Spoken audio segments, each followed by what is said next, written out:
Friends అందరూ బాగున్నారా? నేనైతే చాలా బాగున్నా. మీరు బాగుంటారని నేనైతే కోరుకుంటున్నాను. ఇవాళ అయితే మరొక టిఫిన్ ఐటమ్స్ అయితే మీ ముందుకు వచ్చానండి.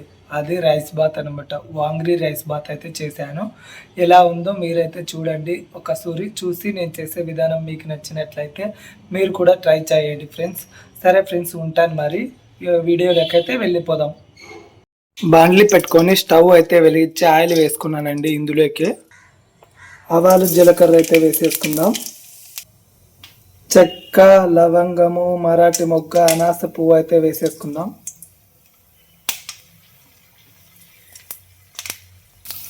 ఆనియన్స్ అయితే వేసేసుకుందాం ఫ్రెండ్స్. అలాగే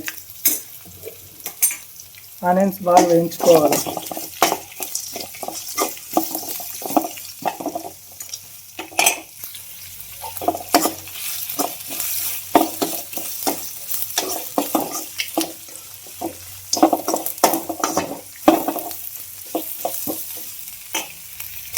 కొద్దిగా కరివేపాకు వేసుకుందాం. అల్లం వెల్లుల్లి పేస్ట్ వేసుకుందామండి.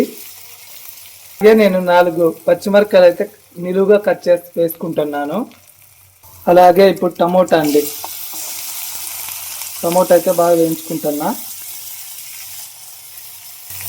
టమోటాలు అయితే బాగా వేగిపోయినాయి. బాగా శుభ్రంగా కడిగి పెట్టుకున్న వంకాయలు అయితే వేసేద్దాం.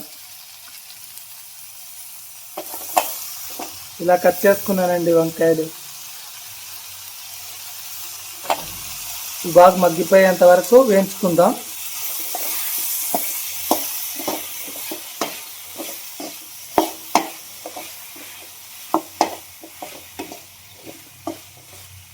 వంకాయలు అయితే మగ్గినాయండి. కొద్దిగా మగ్గినా పర్లేదు. ఇది ఎన్టీఆర్ బాత్ మసాలా, వాంగ్రీ మసాలా అండి. ఎన్టీఆర్ వాంగ్రీ బాత్ మసాలా పౌడర్ అయితే వేసుకుంటున్నా.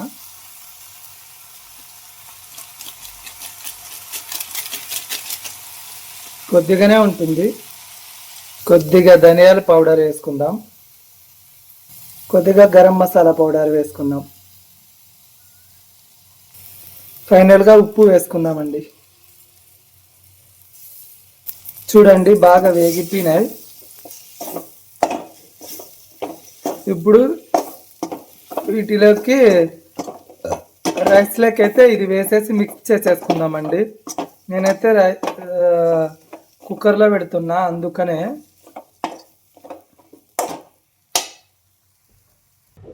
ఇప్పుడైతే అలా వేయించిన వాటిని అయితే ఇలా కుక్కర్లోకి ట్రాన్స్ఫర్ చేసుకునేసి ఇలా కుక్కర్లో అయితే పెట్టేశానండి. 1 కప్పు రైస్ తీసుకొని 1 కప్పుకి 2 కప్పు వాటర్ వేసి మనము వేయించి పెట్టుకున్న వాంగ్రీ మసాలాని ఇందులోకి వేసి బాగా కలిపేసి అయితే కుక్కర్లో పెట్టేశాను.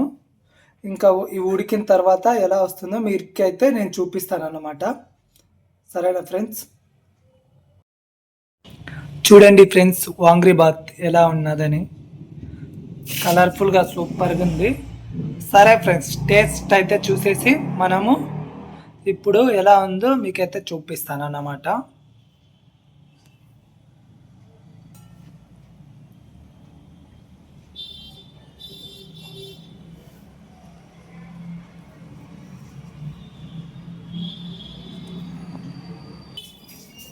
టేస్ట్ అయితే చాలా బాగుందండి. వంకాయ కన్నా బాగా ఎదిగిపోయింది.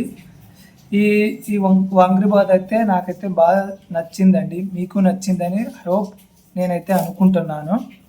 ఓకే ఫ్రెండ్స్, ఇలా వాంగ్రీ బాత్ మీకు నచ్చినట్లయితే మీరు కూడా చేసుకొని ట్రై చేయండి. డిన్నర్కైనా బాగుంటుంది అండ్ టిఫిన్కైనా బాగుంటుందండి. లంచ్ బాక్స్ లెక్కన బాగుంటుంది. పిల్లలు ఇష్టంగా అయితే తింటారు. వంకాయ తినని వాళ్ళు కూడా చాలా టేస్టీగా ఉంటుంది కాబట్టి దీన్ని బాగా తింటారు. సరే ఫ్రెండ్స్, ఈ వీడియో మీకు నచ్చినట్లయితే లైక్ అండ్ షేర్, సబ్స్క్రైబ్ అయితే చేసుకోండి. మరి ఉంటాను, బాయ్.